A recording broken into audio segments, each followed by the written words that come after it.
और ये धमाके के बाद इस वक्त इस पूरे खत्ते की सूरत हाल एक बार फिर जंगी कैफियत की तरफ बढ़ चुकी है और यूं लग रहा है कि भारत एक बार फिर जहरियत का सोच रहा है। हुआ कुछ यूं है और वाकया कुछ इस तरीके से पेश आया है कि दिल्ली में लाल किले के करीब एक धमाका हुआ। मैं लफ्ज इस्तेमाल कर रहा हूं धमाका हुआ, और यही लफ्ज बीबीसी ने इस्तेमाल किया, एक्सप्लोजन, यानी कि धमाका हुआ। मगर इस धमाके के चल आते ही, खबर के आते ही कि ये धमाके की आवाज सुनी गई है, इंडिया के तमाम मोदी मीडिया ने इसे बम धमाके का लफ्ज इस्तेमाल करना शुरू कर दिया और फौरी तौर पर यह कह दिया कि यह गाड़ी एक मुसलमान की थी। और उन्होंने यह बताना शुरू कर दिया कि तकरीबन 2900 किलोग्राम, आप समझ रहे हैं 2900 किलोग्राम किसे कहते हैं, यह ट्रक का मवाद होता है और इतने बड़े भारी मवाद के साथ यह बम धमाका हुआ है। जबकि दरहकीकत जो इब्तदाई रिपोर्ट बीबीसी ने की थी, जो मैं आपके सामने रख भी रहा हूं, उसमें उन्होंने कहा था कि यह एक्सप्लोजन है, लेकिन इंडियन मीडिया ने इसे शक्ल देना शुरू कर दी कि एक बड़ा ही बम धमाका हुआ है और यह कार बम धमाका है और गाड़ी भी किसी मुसलमान की है। और इससे पहले ही कुछ घंटों पहले एक बहुत बड़ा एक्सप्लोसिव मटेरियल पकड़ा गया था जो तकरीबन 2900 किलोग्राम के करीब था, यानी कि किलोग्राम के करीब था। अब यहां पर सूरत हाल यह हो चुकी है कि इसके बाद ही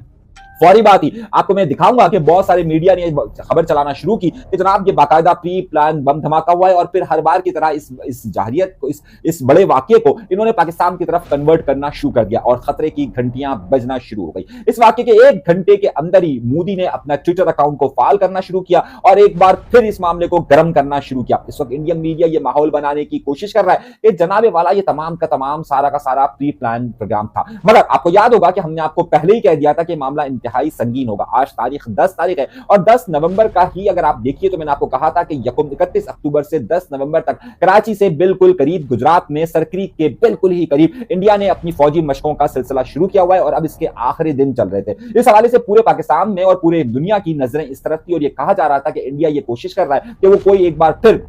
इस तरह का अपने यहां ऑपरेशन जनरेट करेगा और उसके बाद फिर एक तबले जंग बजाएगा। और पाकिस्तान के हुक्काम की भी इस हवाले से नजरें दौड़ी हुई। अब तक की इतलात यह आ रही है कि इस धमाके की इतला के फौरी बाद दोनों तरफ की सरहदों पर एक बार फिर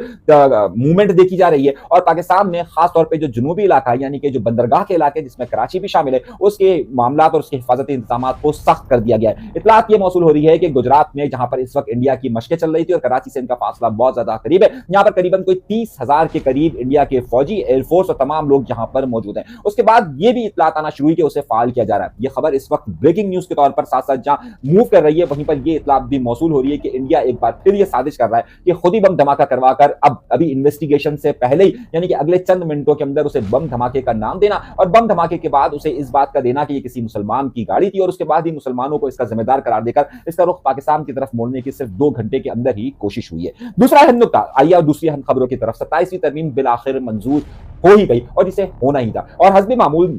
64 अराकीन, यानी कि जितनी 2 तिहाई अक्सरियत सेनेट के अंदर इस इलेक्शन इस तरमीम के लिए चाहिए होती है, वो मंजूर हो गई। पाकिस्तान पीपल्स पार्टी ने मनोअन इसे तस्लीम कर लिया और पाकिस्तान मुस्लिम लीग नून तो ज़ाहिर है गवर्नमेंट का हिस्सा है और उसमें शामिल एक और हुकूमती जमात यानी कि मुत्तहिदा कौमी मूवमेंट ने भी इसे मंजूर कर लिया। मुत्तहिदा कौमी मूवमेंट ये शिकायत कर रही है कि उन्होंने जिस चीज़ की फरमाइश की थी कि यानी कि बल्दियाती इदारों की मजबूती और 140A को जो आइन में शामिल करना था, वो आइन मौके पर रद्द कर दिया गया। यहाँ पर पाकिस्तान में खासतौर पर MQM पाकिस्तान के रहनुमा ने सेनेट में खिताब करते हुए कहा कि जो इस कायमा कमेटी के सरबराह यानी कि फारूक एश नाइक थे, जो कि पाकिस्तान पीपल्स पार्टी के एक मशहूर रहनुमा और वकील हैं, उनकी सरबराही में हो रही थी और उन्होंने कहा कि 140A में स्ट्रक्चरल कुछ फॉल्ट हैं, इसे पहले दूर किया जाएगा, उसके बाद इसे शामिल किया जाएगा। यानी कि एमकेएम की ये बात तो रद्द कर दी गई कि 140A यानी कि बल्दियाती इंतजामिया के इख्तियारात में तेजी है। अलबत्ता पाकिस्तान पीपल्स पार्टी की तमाम चीजों को मान लिया गया और आप हैरत अंगेज बात देखिए कि वोटिंग शुरू होने से पहले ही और उससे पहले ही फैसल वावडा जो कि एमकेएम के वोट से सेनेटर बने, उन्होंने वहां पर मिठाइयां तकसीम करना भी शुरू कर दिया। फैसल वावडा ने इलेक्शन यानी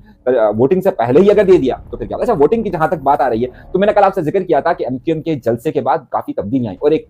वोट कास्ट होना शुरू हुआ। एक सिटी न्यूज 021 एक साइड है, एक डायरेक्ट बड़ा सोशल मीडिया का उनका एक नेटवर्क है, उसने सिटी न्यूज 021 ने एक पोल करवाया। जब वो पोल करवाया तो उसमें रखा गया था कि जलसे के बाद किसकी मकबूलियत में इजाफा हुआ है, यानी कि एमकेएम पाकिस्तान में किसकी मकबूलियत में इजाफा हुआ है। उसमें खालिद मकबूल सिद्दीकी साहब का पहला ऑप्शन, दूसरा ऑप्शन मुस्तफा कमाल साहब का और तीसरा ऑप्शन था यहाँ पर कामरान टेसोरी साहब का। अब हैरत अंगेज तौर पर मामला यह हुआ कि जब हमने पहले प्रोग्राम किया था और इब्तदाई तौर पर जो इब्तदाई 5 घंटे थे उसके अंदर जो रिजल्ट आया था उसमें कामरान टेसोरी साहब एक भारी लीड से सामने आए थे। उसके बाद हुआ यह कि इसमें फॉर्म 47 चलना कहीं ना कहीं शुरू हुआ। अब वो किस तरफ से फॉर्म 47 चलना शुरू हुआ और फिर मुकाबला जो है वो कांटे का हो गया। फॉर्म 47 आप समझते हैं ना, अच्छा कोई मुझे चैलेंज मत कीजिएगा, मेरे पास जो है फॉर्म 47 होने के बहुत सारे शवाहिद भी मौजूद हैं। वो मैं किसके शवाहिद मौजूद है वो देखूंगा। ये एकदम से वोटिंग का टर्नआउट जो है वो तब्दील होना शुरू हो गया। खैर डायरेक्ट किसने वोट डाला क्या नहीं डाला, लेकिन फॉर्म 47 के मेरे पास बहुत सारे शवाहिद मौजूद हैं। अब ये मुकाबला जब मैं प्रोग्राम रिकॉर्ड कर रहा हूँ शाम का वक्त है और इस वक्त भी एक कांटे का मुकाबला चल रहा है और इस वक्त जो दोनों के तकरीबन वोट जो है 5-5 हजार के करीब हो चुके हैं। अब उसका नतीजा क्या निकलता है वो और जो फॉर्म 47 वाली कहानी है ये क्या है, ये मैं आपको अगले किसी प्रोग्राम के अंदर बताऊंगा कि इसमें फॉर्म 47 कैसे इस्तेमाल हुआ है। तो खैर अब ये मामला यहां तक पहुंचा है और अब इसमें काफी गर्माहट पहुंची। दूसरी तरफ एमक्यूएम पाकिस्तान ने अपने सुरजानी के प्रोग्राम के बाद एकदम तेजी लाना शुरू कर दी है और फिर यह हुआ है कि एमक्यूएम पाकिस्तान ने अपने तमाम जिम्मेदारान, तमाम यूनिट इंचार्जेस, तमाम लोगों को अपने मरकज बहादुराबाद में बुलाया। यानी कि इतवार को प्रोग्राम हुआ है और उसके बाद पीर के रोज जो है उन तमाम, हफ्ते के रोज ये प्रोग्राम हुआ, हफ्ते की रात को पीर के रोज तमाम लोगों को बुलाया। एक बहुत बड़ी तादाद वहां पर एमक्यूएम के वर्कर्स की आई, लेकिन हैरतअंगेज तौर पर सिर्फ पीएसपी के 1 या 2 लोग हैं, बाकी तमाम लोग वहां पर मौजूद नहीं थे। फुरकान लतीफ साहब आप इधर शुमार कीजिए या इधर शुमार कीजिए, तो ज्यादातर लोग ख्याल है कि इनको दोनों तरफ ही शुमार कीजिए, तो वो जरूर उसमें शामिल थे, बाकी लोग उसमें शामिल नहीं थे। मगर एक और अहम नुकता भी इसमें सामने आया है और नुकता ये सामने आया है कि एमक्यूएम पाकिस्तान अपनी सरगर्मियां तेजी के साथ बढ़ा रही है। अब इन्होंने जब 8 तारीख का जलसा कर लिया है तो इन्हें कुछ जो उम्मीदें वाबस्ता हुई हैं, अब इन्होंने 16 तारीख का जलसे की अब तक जो मेरे पास इत्तलात आ रही है वो मलीर में कॉल दे दी है और अब ये तेजी के साथ अपने जलसे जुलूसों में इजाफा कर रहे हैं। दूसरी तरफ जो है वो ऐसा लग रहा है कि अब तक तो मुकाबला दायरे कामरान टेसोरी साहब और मुस्तफा कमाल साहब का जो खिताब हुआ था उसमें भाईजान ने जो है वो सबकी तारीफें की थी, मुस्तफा कमाल साहब की भी तारीफ की थी और इनकी खालिद मकबूल सिद्दीकी साहब की भी तारीफ की थी और ऐसा लग रहा था कि शायद ये दरमियान का पॉइंट है। मगर पिछले चंद घंटों के अंदर ऐसा लग रहा था कामरान टेसोरी साहब को गिराने के लिए जो है वो दूसरा फैक्टर ज्यादा तेजी के साथ सोशल मीडिया पर मुख्तलिफ चीजें चला रहा था। खैर वो एक अलग खबर है और एक अलग मामला है। अब इसमें यही वोटिंग के हवाले से फॉर्म 47 कैसे इस्तेमाल हुआ है ये मैं आपको तफसील के साथ, मेरे पास बहुत सारी ऑडियो रिकॉर्ड्स मौजूद हैं जिसकी बुनियाद पर मैं आपको ये कह रहा हूँ कि इसमें कहां पर क्या मामला हुए हैं ये मैं आपको आगे चलकर फिर कभी बताऊंगा। मगर अभी जो अहम नुकता है उन खबरों को जरा सा फोकस कर लेते हैं और उन्हीं चीजों पर जरा सा गुफ्तगू कर लेते हैं। एक और बात मैंने आपसे कही कि अब ज़ाहिर पाकिस्तान पीपल्स पार्टी ने अपनी बातें मनवाई हैं और पाकिस्तान पीपल्स पार्टी ने जहां फॉर्म 47 कह रहा हूं, जहां इस वक्त 27वीं तरमीम की सपोर्ट की है, वहीं पर पाकिस्तान पीपल्स पार्टी की तरफ से एक करारदाद कौमी असेंबली के अंदर पेश की गई और उसमें कहा गया कि जुल्फिकार अली भुट्टो को कौमी शहीद करार दिया जाए और उनको वफाक की तरफ से उन्हें बाकायदा कौमी शहीद करार देते हुए उनको उसी तरीके से उनको एक मनसब या एक उनको नाम दिया जाए। अब यकीनी तौर पर जाहिर सी बात है करारदाद पेश हुई है और पाकिस्तान पीपल्स पार्टी की तरफ से हुई है, तो आइंदा दिनों के अंदर इस सिले के नतीजे में जुल्फिकार अली भुट्टो को वफाकी शहीद करार दे दिया जाएगा। खैर जाहिर सी बात है, अब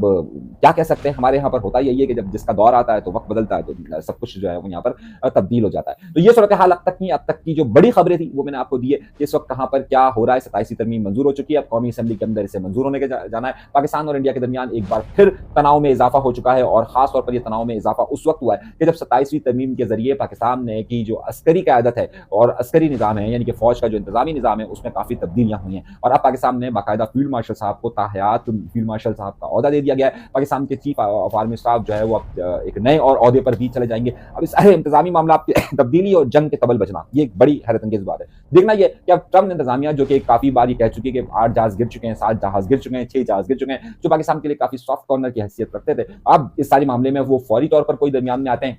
या फिर ये मामला आगे की तरफ